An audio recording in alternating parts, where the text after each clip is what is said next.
ہمارے نبی حضرت محمد مصطفیٰ صلی اللہ علیہ وسلم نے ارشاد فرمایا کہ ظلم سے بچو، یعنی کسی پر بھی ظلم ہرگز مت کرو۔ پیارے بچوں، سیرت رسول رحمت صلی اللہ علیہ وسلم کا سلسلہ سنڈے کلاس میں چل رہا ہے، اور آج ہم رسول رحمت صلی اللہ علیہ وسلم کی پیدائش پر گفتگو کرتے ہیں۔ رسول رحمت صلی اللہ علیہ وسلم بہار کے موسم میں پیر کے دن 9 ربیع الاول عام الفیل کے سال 22 اپریل 571 سن عیسوی طلوع آفتاب سے پہلے پیدا ہوئے۔ روایتوں میں 12 ربیع الاول بھی پیدائش کی تاریخ لکھی گئی ہے۔ رسول رحمت صلی اللہ علیہ وسلم کی ولادت سے چند ماہ پہلے آپ علیہ الصلوۃ والتسلیم کے والد عبداللہ کا انتقال ہو گیا۔ آپ اپنے والدین کے اکلوتے بیٹے ہیں۔ آپ صلی اللہ علیہ وسلم کی پیدائش کی خبر سنتے ہی دادا عبد المطلب بہت خوش ہوئے، گھر میں آئے۔ جس وقت عبد المطلب کو آپ صلی اللہ علیہ وسلم کی ولادت کی اطلاع ہوئی، عبد المطلب حتیم میں بیٹھے ہوئے تھے، اور آپ صلی اللہ علیہ وسلم کو بیت اللہ میں لے گئے اور دعا مانگ کر واپس لائے۔ 7ویں دن عقیقہ کیا اور قریش کے لوگوں کو دعوت دی۔ آپ صلی اللہ علیہ وسلم کی والدہ حضرت آمینہ رضی اللہ عنہا فرماتی ہیں کہ جب آپ صلی اللہ علیہ وسلم کی ولادت ہوئی تو میرے جسم سے ایک نور نکلا جس سے ملک شام کے محل روشن ہو گئے۔ میرے بچوں، بندوں کے حقوق، اس عنوان پر آج ہم دوستوں کے حقوق بیان کرتے ہیں۔ اسلام میں دوستی کے بھی آداب ہیں۔ ہم جس سے چاہیں دوستی کریں ایسا نہیں ہے، بلکہ اس کی بھی چند شرطیں ہیں۔ جس سے دوستی کرنے کا ارادہ ہو، پہلے یہ دیکھ لیں کہ اس کا عقیدہ درست ہے یا نہیں، اس کے اعمال اچھے ہیں یا نہیں، اس کے اخلاق اور معاملات صاف اور پاک ہیں یا نہیں۔ جب تم ان تمام باتوں میں اطمینان ہو جائے تو پھر دوستی کا ہاتھ بڑھائیں۔ برے دوستوں کی صحبت سے بچنا چاہیے۔ دوستوں سے راحت ملتی ہے، لیکن یہ اسی وقت ممکن ہے جبکہ دوست سنجیدہ اور نیک ہوں۔ دوست سے کوئی ناموافق بات پیش آ جائے تو معاف کر دیں، کوئی نا اتفاقی ہو جائے تو فوراً گفتگو کے ذریعے اس کی صفائی کر دیں تاکہ دوستی دشمنی میں نہ بدلے۔ دوستوں کی خیر خواہی یعنی بھلائی چاہنا چاہیے۔ دوستوں سے اہم معاملات میں مشورہ بھی کرنا چاہیے، لیکن ایک بات یہ بھی یاد رہے کہ دوستوں کو ماں باپ اور بھائیوں سے زیادہ اونچا مقام نہیں دینا چاہیے۔ دوستی کا یہ مطلب نہیں ہے کہ دوستوں کے ساتھ دن رات آوارہ گردی کریں، اپنا وقت بیکار کریں اور اپنی تعلیم سے توجہ ہٹا لیں، بلکہ دوستی کو تعلیم میں ترقی کا ذریعہ بنا لیں۔ زندگی گزارنے کے آداب، اور آج ہم توبے کے چند آداب بیان کریں گے۔ جب توبہ کریں رب ذوالجلال کے سامنے تو اس کے بھی کچھ آداب ہیں۔ تمام گناہوں سے توبہ کرنا چاہیے۔ دوسری بات، توبہ میں جلدی کرنا چاہیے۔ تیسری بات، توبہ کرنے والے گنہگار کو اس کے گناہوں پر تانا نہیں دینا چاہیے۔ چوتھی بات، توبے کا دروازہ بند ہونے سے پہلے توبہ کرنا چاہیے۔ پانچویں بات، ہمیشہ توبہ کرتے رہنا چاہیے۔ چھٹی بات، گناہ اور معصیت پر شرمندہ ہونا چاہیے۔ ساتویں بات، پچھلی عبادات کی قضا کرنا چاہیے اور توبے کے بعد اعمال خیر شروع کر دینا چاہیے۔ آٹھواں ادب، گناہ کو چھوڑ دینا چاہیے۔ نواں ادب، اللہ سبحانہ وتعالی کے سامنے عاجزی کرنا چاہیے۔ دسواں ادب، دوبارہ گناہ نہ کرنے کا پختہ ارادہ کرنا چاہیے۔ پیارے بچوں، شریعت کے مسائل میں آج ہم موضوع پر مسح کا بیان اس پر بات کرتے ہیں۔ 3 قسم کے موضوع پر مسح جائز ہے۔ اول، چمڑے کے موضع جن سے پاؤں ٹخنوں تک چھپے رہیں۔ دوسرے، وہ اونی سوتی موضع جن میں چمڑے کا تلا لگا ہوا ہو۔ تیسرے، وہ اونی سوتی موضع جو اس قدر موٹے اور گاڑے ہوں کہ خالی موزے پہن کر 3-4 میل راستہ چلنے سے بھی نہ پھٹے۔ جب وضو کر کے یا پاؤں دھو کر موزے پہنے ہوں، پھر وضو ٹوٹنے کی حالت میں موزے پہنے ہوئے ہوں، اس وقت موزوں پر مسح جائز ہے۔ اگر آدمی اپنے گھر یا رہنے کی جگہ ہو تو 1 دن اور 1 رات موزوں پر مسح کرے، اور سفر میں ہو تو 3 دن 3 رات تک مسح جائز ہے۔ مسح اوپر کی طرف کرنا چاہیے، تلووں کی طرف یا ایڑی کی طرف مسح کرنے سے مسح نہیں ہوتا۔ ہاتھ کی انگلیاں پانی سے بھگو کر 3 انگلیاں پاؤں کے پنجے پر رکھ کر اوپر کی طرف کھینچے، انگلیاں پوری رکھے، صرف ان کے سرے رکھنا کافی نہیں۔ اگر موضع اتنا پھٹ گیا کہ پاؤں کی 3 چھوٹی انگلیوں کے برابر پاؤں کھل گیا یا چلنے میں کھل جاتا ہو تو اس پر مسح جائز نہیں، اور اس سے کم پھٹا ہو تو جائز۔ اذکار نماز میں آج شب قدر کی فضیلت بیان کریں گے۔ پیارے بچوں، رمضان المبارک میں ایک رات بہت زیادہ فضیلت اور برکت والی ہے، جس کے متعلق اللہ تعالیٰ نے قرآن مقدس میں مکمل ایک سورت اس رات کے نام سے نازل فرمائی ہے۔ اس رات کو شب قدر کے نام سے یاد کیا جاتا ہے۔ قرآن مجید میں اسی نام سے سورۃ القدر موجود ہے، جس میں اللہ تعالیٰ فرماتے ہیں کہ شب قدر کی صرف ایک رات کی عبادت 1000 مہینوں یعنی 83 سال کی عبادت سے زیادہ افضل ہے۔ اس سے متعلق رسول رحمت صلی اللہ علیہ وسلم کی ایک حدیث ہے۔ آپ صلی اللہ علیہ وسلم نے ارشاد فرمایا، جس شخص نے شب قدر میں اجر و ثواب کی امید سے عبادت کی، اس کے سابقہ یعنی پچھلے سارے گناہ معاف کر دیے جاتے ہیں۔ رمضان المبارک کے آخری عشرے کی طاق راتوں میں شب قدر کو تلاش کرنے کا حکم ہمارے نبی صلی اللہ علیہ وسلم نے دیا، یعنی 21ویں، 23ویں، 25ویں، 27ویں اور 29ویں رات۔ پیارے بچوں، آؤ وقت آ گیا ہے سوالات کو سن کر سمجھ کر صحیح اور درست جواب دینے کا۔ ہم سوالات کرتے ہیں 15، جوابات تم دو گے، سوال ہم کریں گے۔ پہلا سوال، کیا دل پورے جسم کا بادشاہ ہے؟ دوسرا سوال، جسم کے سارے اعضاء اس کی بات مانتے ہیں؟ تیسرا سوال، کیا دل کی مثال برتن کی ہے؟ چوتھا سوال، آنکھ کو کون حکم دیتا ہے کہ وہ دیکھے؟ پانچواں سوال، کان کو کون حکم دیتا ہے کہ وہ سنے؟ چھٹواں سوال، زبان کو کون حکم دیتا ہے کہ وہ چکھے اور بولے؟ ساتواں سوال، ناک کو کون حکم دیتا ہے کہ وہ سونگے؟ آٹھواں سوال، کیا دل کو گشادہ اور بڑا رکھنا چاہیے؟ نواں سوال، کون درست ہو جائے تو سارا جسم درست ہو جائے گا؟ 10واں سوال، کون خراب ہو جائے تو پورا جسم خراب ہو جائے گا؟ 11واں سوال، ہمارے نبی حضرت محمد مصطفیٰ صلی اللہ علیہ وسلم کب پیدا ہوئے؟ 12واں سوال، ہمارے نبی صلی اللہ علیہ وسلم کی پیدائش کے بعد عبد المطلب آپ صلی اللہ علیہ وسلم کو کہاں لے کر گئے؟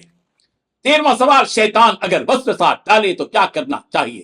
14واں سوال، جس سے دوستی کرنے کا ارادہ ہو تو پہلے کیا دیکھنا چاہیے؟ 15واں سوال، توبہ کے 5 آداب بتلاؤ۔ پیارے بچوں، اسی کے ساتھ سنڈے کلاس سبق نمبر 31 لیسن نمبر 31 تکمیل کو پہنچتا ہے اور ہم جدا ہوتے ہیں۔